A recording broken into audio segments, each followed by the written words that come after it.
Briefing with Ms.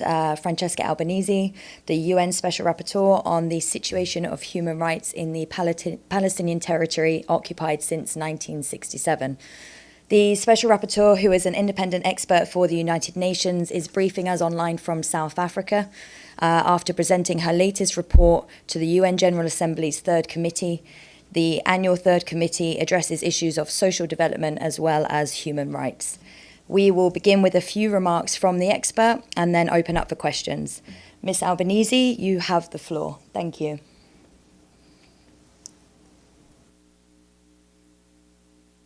Thank you very much. Good morning or good afternoon to everyone who's in New York. And good evening to those who are in Cape Town. I have to say that I'm glad, honored, and humbled to be in South Africa, although I deeply regret not being able, as a UN Special Rapporteur, protected under the UN Charter and under the UN Conventions on Privileges and Immunities, to prevent my report in person in New York in the UN headquarters due to the unlawful sanctions that have been imposed on me simply for fulfilling my UN mandate. But I'm here to discuss and present to you, to the media, my last report, Gaza Genocide. I claim through this report that Israel's genocide in Gaza is part of an international system of complicity. And international law is very clear. States must neither aid nor assist in internationally wrongful acts of others. Instead, they might prevent, stop, and punish international crimes. These obligations, of legal obligations, in the breach of peremptory norms of international law, no acts of charity, but they require immediate suspension of military, economic, and diplomatic ties with Israel until its crimes cease, and pursuing justice for the survivors by holding perpetrators and their accomplices accountable. Instead, my report exposes how influential third states, with the acquiescence of many others, have provided diplomatic, military, economic, and ideological support to Israel, entrenching rather than dismantling Israel's settler colonial apartheid, which in the past 2 years has turned genocidal. I think that no state can credibly claim to uphold international law while arming, supporting, and shielding a genocidal regime. Third states, by doing so, are breaching their duty to prevent genocide, apartheid, and all the more territorial conquest by supplying Israel with aid, arms, and political cover, despite the mounting evidence of genocidal intent. The International Court of Justice has spoken 3 times on the risk of genocide in January, March, and May 2024. This has triggered the obligation to prevent acts of genocide, to punish incitement, to stop genocide, and to punish acts of genocide. And instead, states continue to obscure, ignore, and even profit from Israel's violations of international law. Military cooperation is probably the most significant of the forms of complicity, because through arms trade and intelligence sharing, some states more than others have fueled Israel's war machine. The United States and Germany alone have provided 90% of Israel's arms imports. But at least 26 states, with Italy, my own country, first, being listed for having supplied or facilitated arms component transfer to Israel, while many others keep on buying weapons that have been tested on the Palestinians. Trade and investment have sustained and profited from Israel's economy. The United States in particular, exports of electronics pharmaceutical, energy, minerals, and dual use item total 474 billion US dollars. All these has helped Israel finance its military operations. And while the while the European Union has been so quick in imposing sanctions against Russia for the Ukraine invasion, it continues as we speak to be the prime trade partner for Israel, while North America and several Arab states continue deepening economic ties with Israel. Only a few states have marginally reduced trade during the genocide, but indirect commercial flows persist. I have to say that one of the most sadistic aspects of this genocide is the weaponization of aid. What began with the unlawful blockade and with the attacks on UNRWA has become a full subjugation of aid to Israel and United States diktat, stripping the UN of its protective role. And these measures that member states have aided or endorsed, of course, have worsened the living conditions in Gaza. The problem, unfortunately, is deeply ideological, because Western leaders have echoed Israel's propaganda, repeating the self-defense mantra, reviving colonial tropes to cast the Palestinians as less than human, as terrorists by default. And by framing Gaza's destruction as a battle of civilization against barbarism, they've helped Israel erase the distinction between civilians and combatants. As I conclude these initial remarks, I want to stress, especially speaking from the roots of Mother Africa, that I'm surprised by how little too many states in the global majority, otherwise known as Global South, include across the African continent, once liberated from the colonial oppression, have done to confront this genocide. Only 14 states have joined that important decision of South Africa to launch its landmark case for genocide against Israel before the ICJ. And look, this is not just about Palestine. It is about the survival of the United Nations according to its core values and norms. From the ruins of oppression, we must forge a new multilateralism that is not for the few, but for the many, premised upon human dignity and equal rights and justice. Thank you. Much, Ms. Albanese, and we'll go to the room for questions. Please go ahead. Yes. Thank you very much for this press conference. This is Stefano Vaccara, Ital Press, La Voce di New York. During your presentation, not to us, to the member states, there were very harsh response from the Israeli ambassador, but also from Italy, from your country. So my question is, what message do you have for your government, for your people, about what happened to you? And also another question that is very important today, was discussed also here in this room. Do you think the Secretary General did everything in his power to defend you, or he should have done more? I've heard from the General Assembly a lot of support and endorsement for my findings, including by member states who are named in the report. This includes Arab states, and this includes a state like South Africa or Colombia. So, and there are member states who were named and exposed in the report that didn't take the floor, so I take it as a positive note. While there was a crowd of member states who never show up during my interactive dialogues, and one is Italy, Hungary, Romania, who came to endorse Israel's words.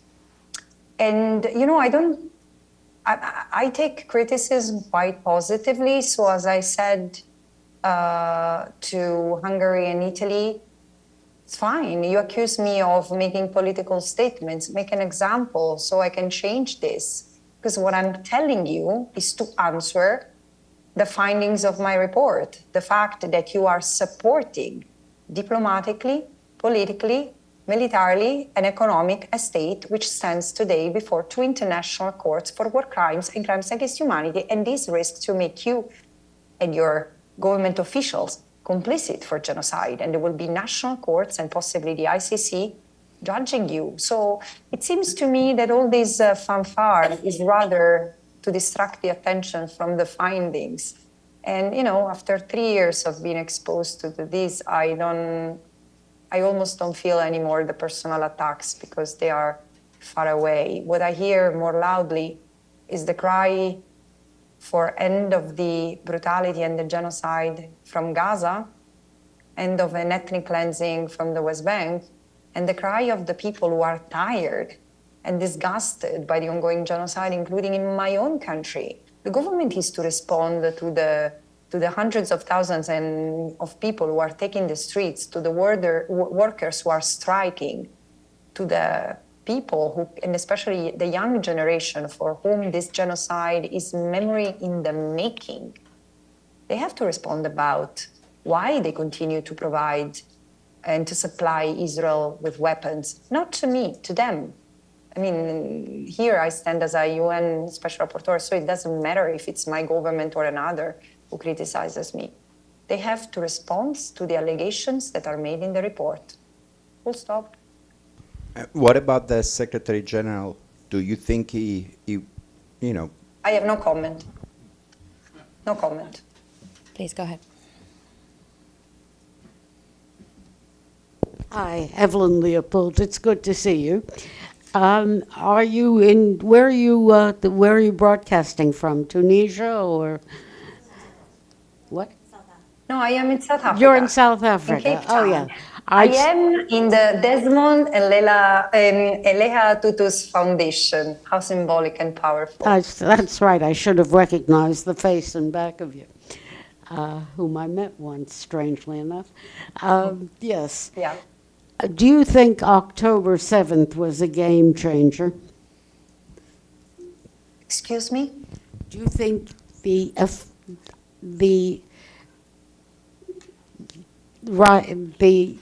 that what happened on October 7th, was that a game changer?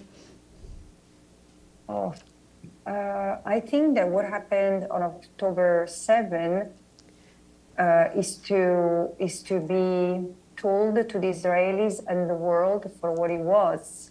I think that none of us has had the time to absorb exactly what happened, because there were military bases attacked, and whatever was an attack not conducted against Israeli soldiers and military bases and targeted Israeli civilians was criminal. Crimes were committed against Israeli civilians, but by Palestinian armed groups, but as mounting evidence demonstrates, also by the Israeli army.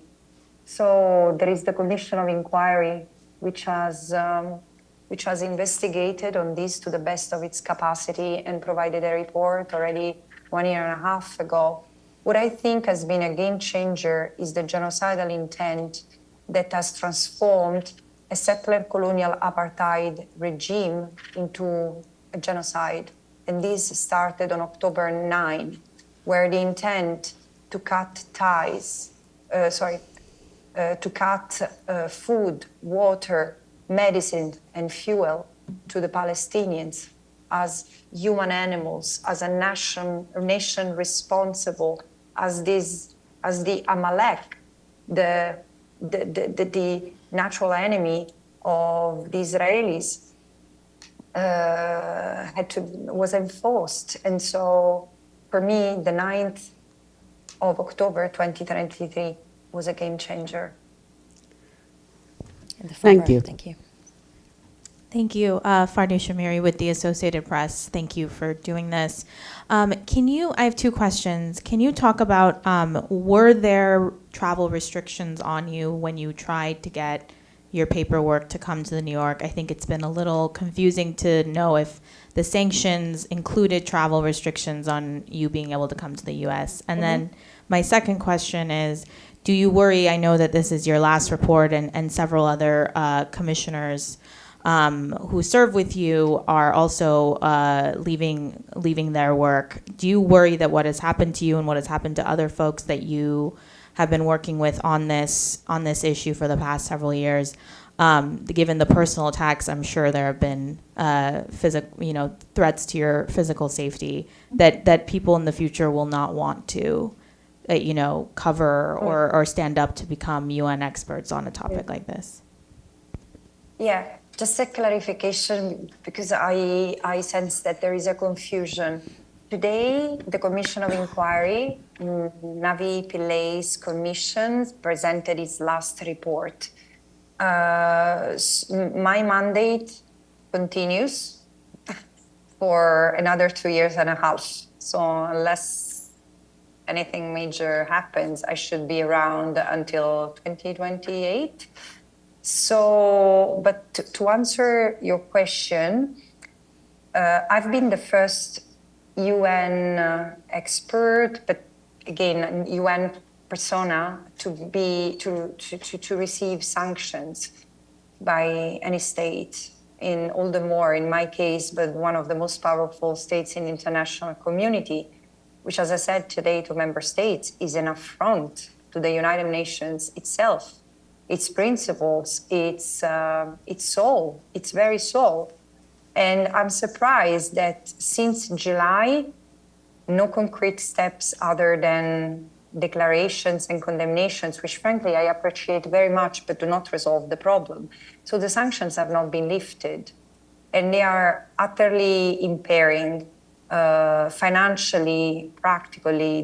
The hurdles on me are numerous, but again, I prefer discussing this with member states and not with the media, because I don't want to occupy this space to distract the attention from the content of my mandate, which is the genocide in Palestine, which is spotting light on the genocide in Palestine.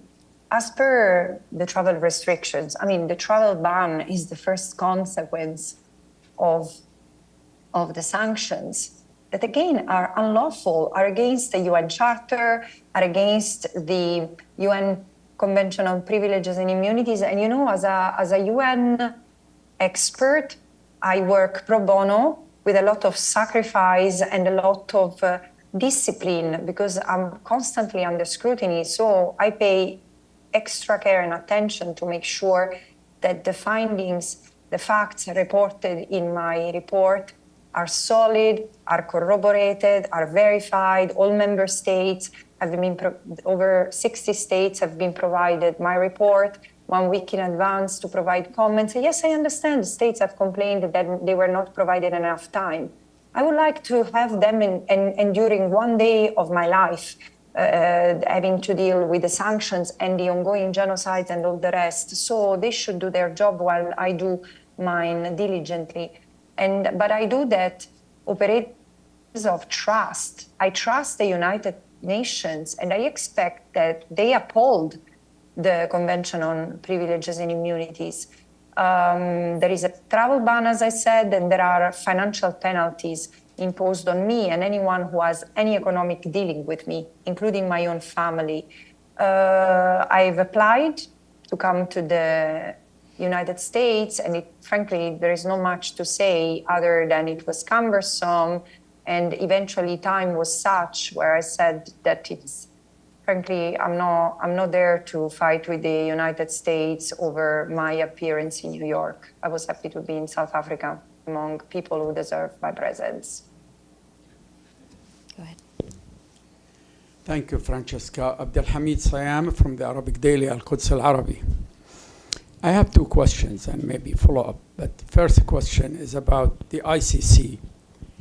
You know that ICC follows the crimes committed by individuals, not by states only. The ICC issued 2 arrest warrants for two individuals, the Prime Minister and the Defense Minister, The first time it was mentioned May 20th, but it was issued on November, I think, 21st. From those days, from May 20th, when the first time mentioned the Prime Minister and the Defense Minister, until now, no other individual was implicated, although crimes are committed. Crimes against humanity, war crimes, genocide, destruction of hospitals, destruction of clinics, destruction of food storages, all these crimes, and yet ICC did not issue one single arrest warrant following those two individuals. What do you think of that? Why the ICC is not doing its proper job? And my second question is about the background of October 7. I mean, the Israelis and their proxies want the history to start on October 7. Nothing before it and nothing after it.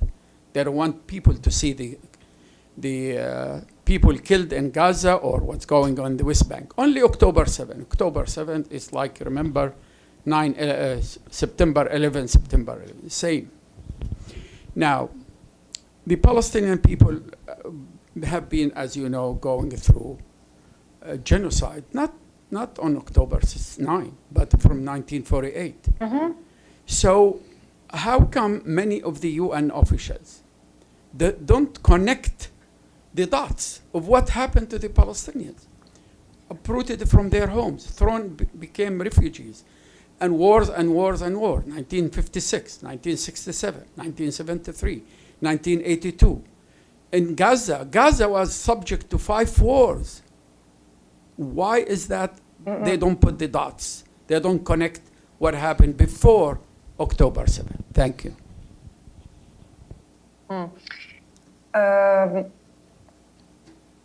Look, it's true, the ICC has issued only 2 arrest warrants, and the question I would ask is why it had to wait until fall 2024 to do that, since settler colonialism was ongoing, and so the aggression against the Palestinian people, war crimes, forced displacement, the large use of torture against Palestinian unlawfully detained. I would move the attention to something else, which is not merely circumstantial and that has happened over the past months. The ICC has been under unprecedented pressure. The other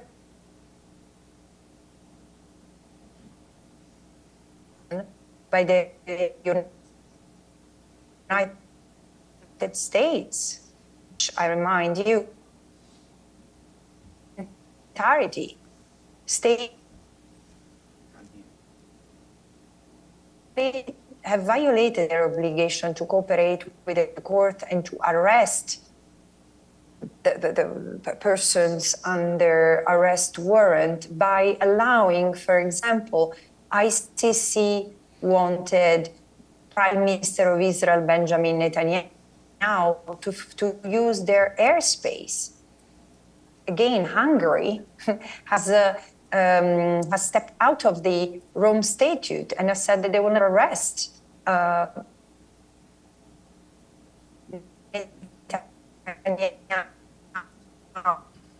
and so has Poland. So the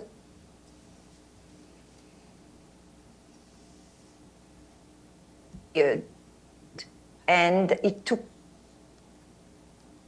National Criminal Court that it's being dismantled brick by of a combination of reasons that I believe bring reality that allows certain legitimate criticism against the ICC. But international law, including international criminal law, is enforceable only, and is enforced only through member states. It's not that the ICC has its own police. So the ICC is frankly strangled. I would like to know if in 5 years' time or 10 years' time things progress this way, the ICC will still be there. This is, I mean, We are not talking of a dystopic future. We are in a dystopic moment where member states, influential member states, clearly do not play by the rules and say openly that they don't need the international system anymore. They can conduct themselves according to the principle might make right. And there is only one force that can stop this abhorrent dystopic present, and it's us, as ordinary citizens in the United States, in Europe, in this continent, which has become more and more silent vis-à-vis the crimes committed against the Palestinians. And for me, Palestine is a test. So again, I think that the problem is not with the individuals or in the ICC or the institution per se. It's systematic and widespread. On the second question, I agree with you that history didn't start, violence in Palestine or Israel-Palestine didn't start on October 7, of course not. I mean, I've written some reports on that, so I don't need to be convinced. You ask me why UN officials do not take a stronger position. Well, you are in New York, why don't you ask them? I cannot reply on their behalf. Honestly, I did ask them many times, including the Secretary General, who mentioned it once and never repeated it again because they asked him to resign and they attacked him severely, the way they attack you now. And since then, he never repeated that October 7 did not come from a vacuum. We've got about 15 minutes left of the Special Rapporteur's time, so if we can keep it to one question, and then we've got to go online. Go ahead, thank you. Thank you so much. Good to see you, Ms. Albanese. Thank you so much for this briefing. Afram Qusayfi from Arab News Daily. You mentioned that this is all about the survival also of the UN according to its norms and values. Can you elaborate, please, on that? What are your concerns regarding the future of this organization? And given the fact that most countries you mention in your report, especially Western countries, are actually countries that pride themselves on upholding international law and human rights law and all the conventions, where does that leave international law these days from a lawyer's perspective as well? Thank you. No, I think that what you say, and what you say that member states take pride in championing international law. No, they don't do that anymore. They don't need. And the hypocrisy of many is so exposed that I understand why they don't pretend to champion international law anymore. In certain contexts, they do. They do invoke international law against Russia to end the war in Ukraine, and I think this is right, but it's the double standards are so stark that are pathetic. But also I think of the other people who are dying while most of the international community looks away. Think of Sudan, think of Congo. There are 50 wars ongoing, and there is no attention to this, really no attention and no care, just sporadic, superficial and inconsequential words of condemnation. So I think that this moment is, as I've often said, apocalyptic in the sense that it's showing the apocalyptic destruction in Gaza, but also it's revealing who we are as individuals, as communities, as states, as organizations. The United Nations was set up to protect peace and stability, to prevent conflicts, and for a long time it has managed to avoid at least a nuclear war. But in Gaza it has failed miserably. It has failed to enforce international law, which for me as a lawyer is the most serious responsibility. I've said it since October 10, 2023, Israel cannot claim self-defense. Israel cannot invoke self-defense. Article 51 of the UN Charter does not apply in a context of permanent occupation. It applies only in situation of conflicts among states. If Israel or its acolytes are convinced that Hamas without an army, or a Palestinian armed group, without an army, without tanks, without F-35 or whatever, constitutes a threat to Israel's security to justify the use of force, well, they have to go to the International Court of Justice and seek for another advisory opinion, because so far the law prevents Israel from invoking the law of self-defense while, as the ICJ says, illegally occupying a territory that is not his own. So Israel needs to withdraw the troops, dismantle the colonies, and stop exploiting Palestinian resources and practicing apartheid and racial segregation against the Palestinians. So this function has failed, the function of channeling and hosting advancing discussion to stop the brutality, to stop the violation of international humanitarian law has failed. As I said before in my opening remarks, what I find most depressing is what has happened to the humanitarian function of the United Nations. It has failed.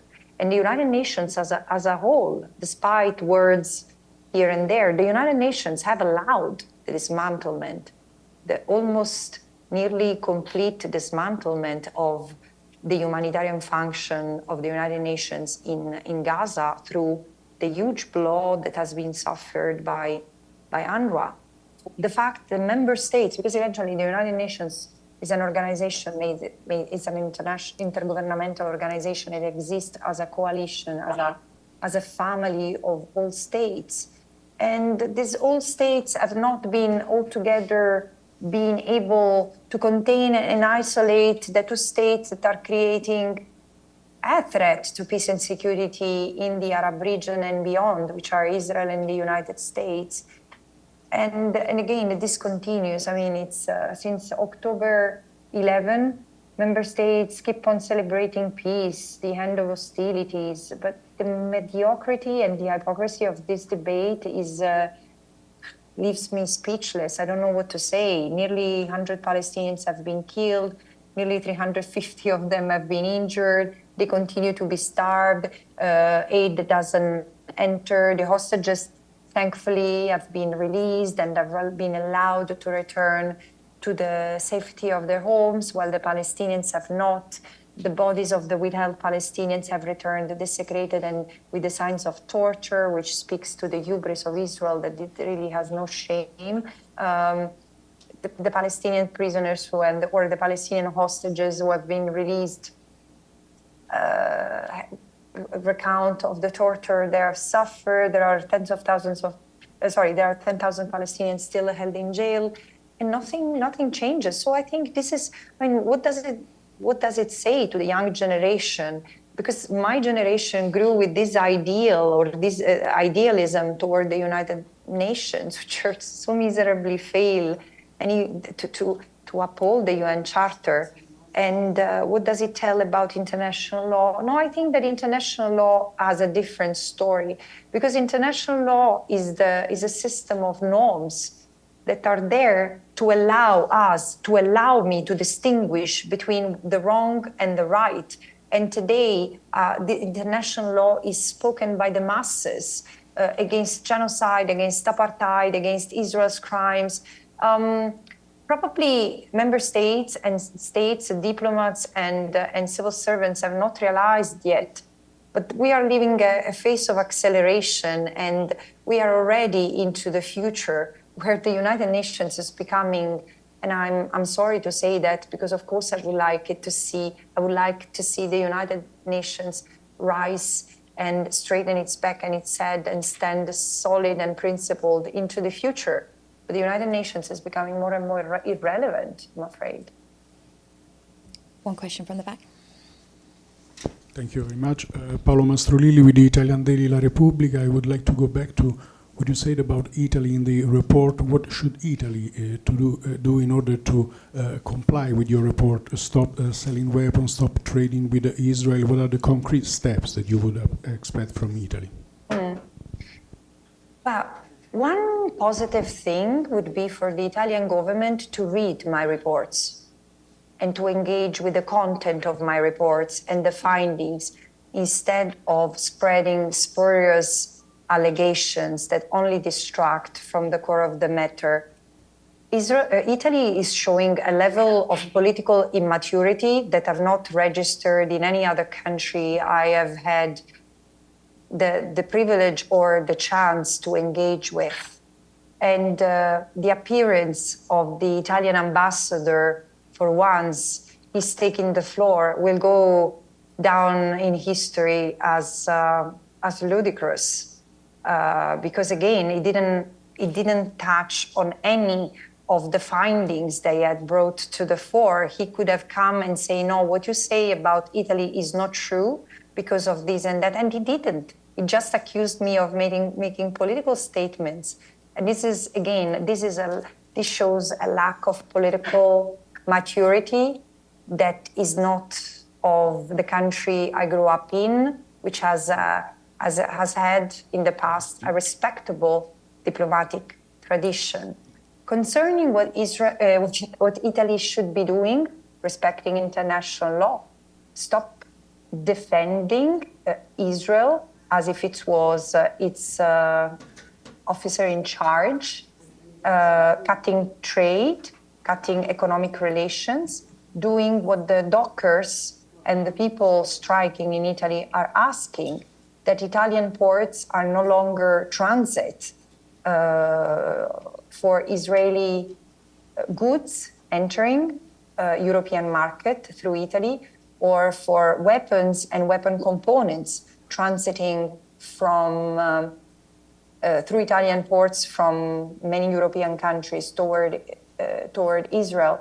And by doing so, Italy is in one go violating its law. It has a law, La Legge 185, which prohibits what Italy is doing, because Italy should, at the port,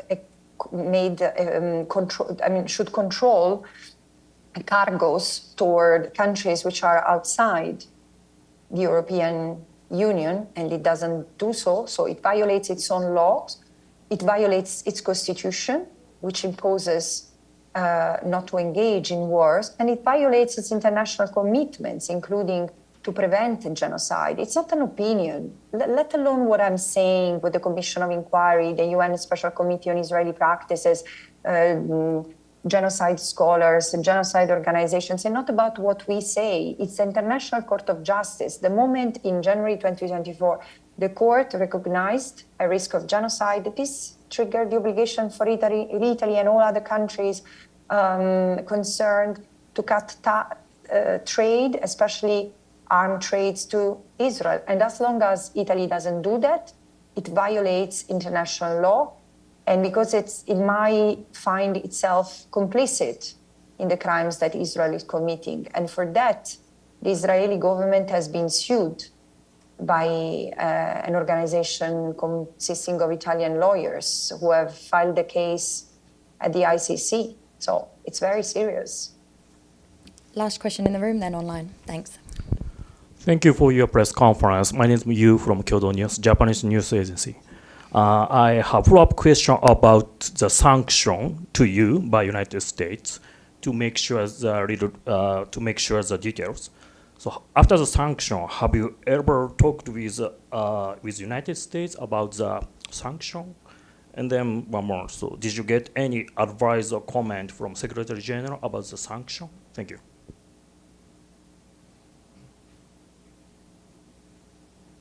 No engagement with the United States, and on the support received so far by the United Nations, I prefer not to comment. Going online to Ibtasem. Hi, thank you. My name is Ibtisam Azim, Al Arabi Al Jadid newspaper. Good to see you, and thanks for the briefing. I have two questions. One follows up on your previous answer regarding Italy, or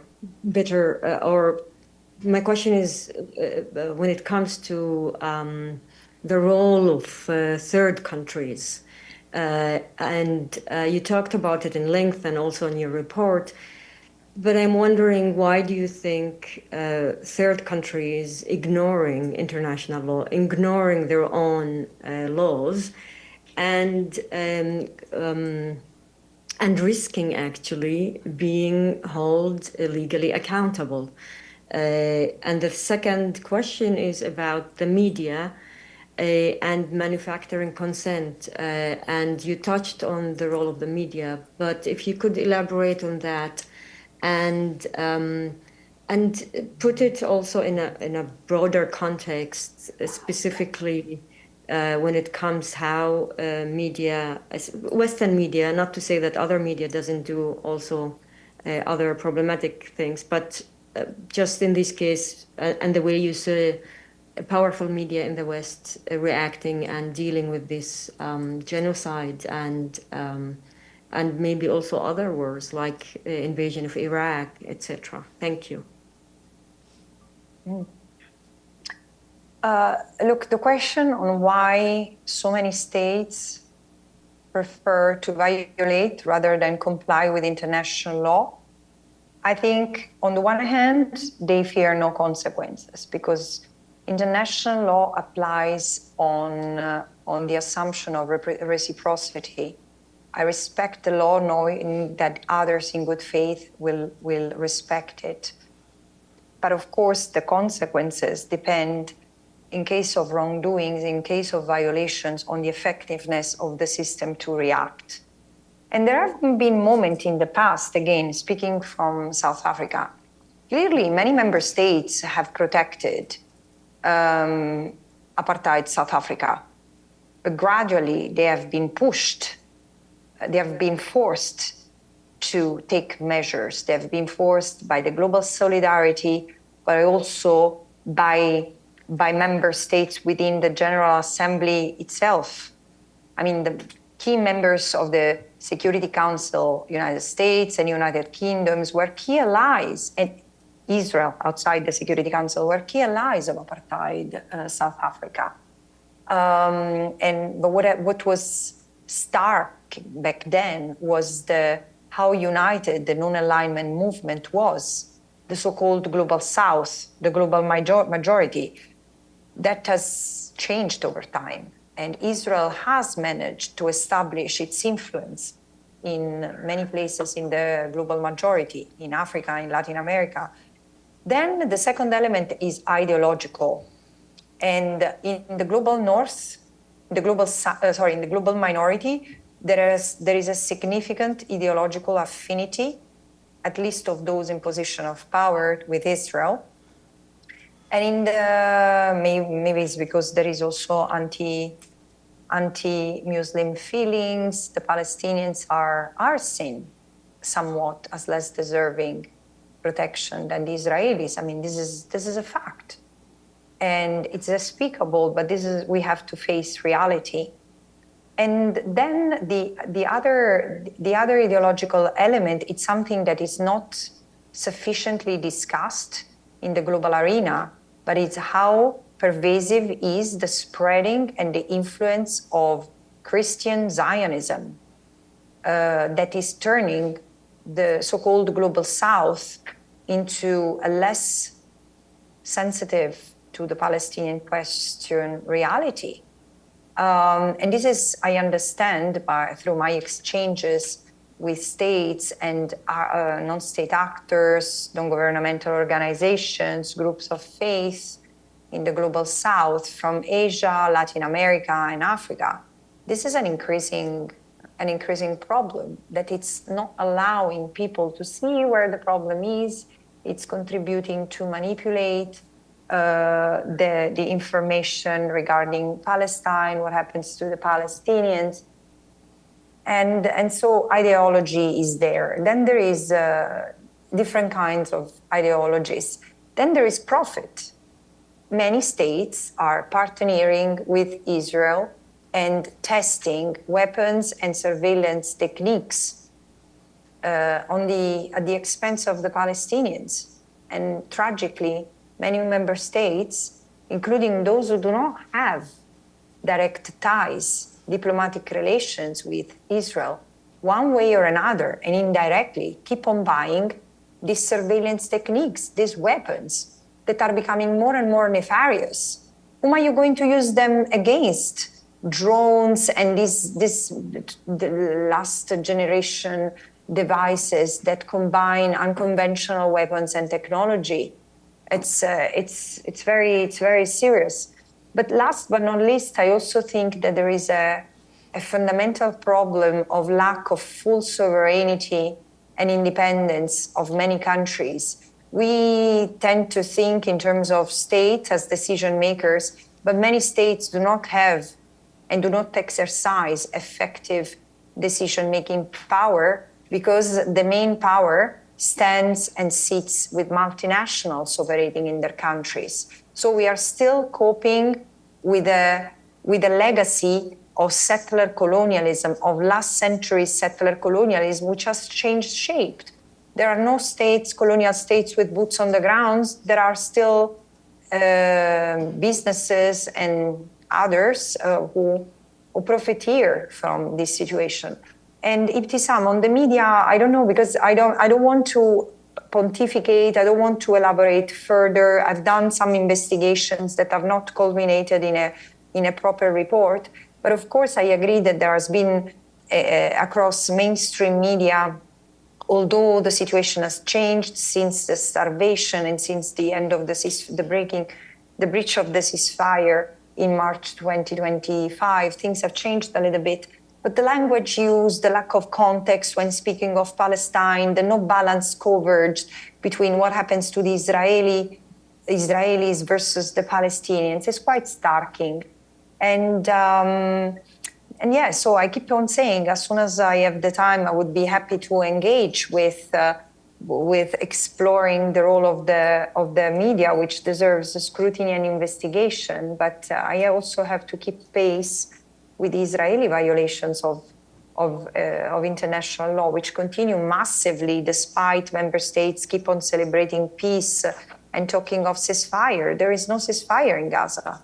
People keep on dying, on being starved, and being forcibly displaced. As simple as that. Final question on the line from Mike Wagenheim. Thank you, Mike. Thank you very much. Thank you, Ms. Albanese, for doing this briefing. Couple questions for you. Number one, you spoke of Christian Zionism a moment ago. There are two Christian groups in America who are suing you for defamation. I wanted to know if you have any comment on that lawsuit and why you're utilizing the South African government to run cover for you and try to duck that lawsuit. The second question, you had an interview in Vanity Fair earlier this year, the one where you admitted you didn't take the bar exam, and you asked the UN in that interview, you said you asked the UN to provide proof that you were not funded by Hamas in travel a couple of years ago, weren't funded by Hamas supporting organizations. The UN hasn't produced that still. Are you willing to produce that? Because I would imagine you would have those records. Max, I challenge you and anyone, please. I mean, how can the UN prove something that has not happened? This is probably the 10th time that I repeat that. The trip to Australia was funded by the United Nations, and you can claim that the United Nations should not have paid for my trip to Australia or shouldn't pay for my trip to South Africa. And I can tell you, I would love to use the UN funds to go to the occupied Palestinian territory, and unfortunately Israel doesn't allow me. So I challenge you, you provide evidence that Hamas has paid for me anything, even a meal, and I will stop being a special rapporteur tomorrow. Why can't you show evidence that? Then let's go to the second question. Yes, I hear there are Christian Zionists who, instead of stopping funding the Israeli crimes and covering for Israeli crimes, are trying to sue me. But I'm covered by privileges and immunities, and I think that this is what the South African government has done. I have no more information. Your government would be happy to answer any questions you have in this respect. Can I have a follow-up, please? We've actually got to go to the room now. We've got a couple of questions in the room in South Africa, if you want to go ahead.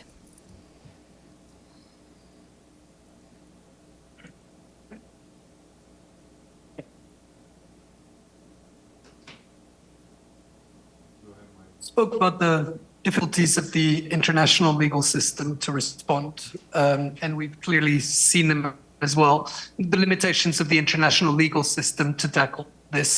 Does this report now maybe open up avenues for national courts to be seized in the countries of the third countries? And could you perhaps elaborate on those avenues?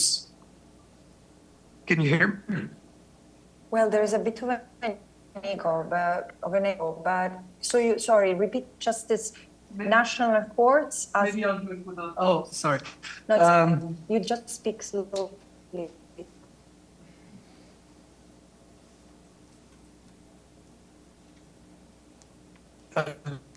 Legal system or the willingness of member states to abide by international law. Does your report now maybe provide more incentive or more avenues, legal avenues, for citizens to take up national courts against their own states for failing to meet their responsibilities? And if so, could you perhaps detail what those avenues could look like? Associations could take up, I don't know, the UK or Belgium or whatever, but nationally, for failing to meet those legal obligations that they had.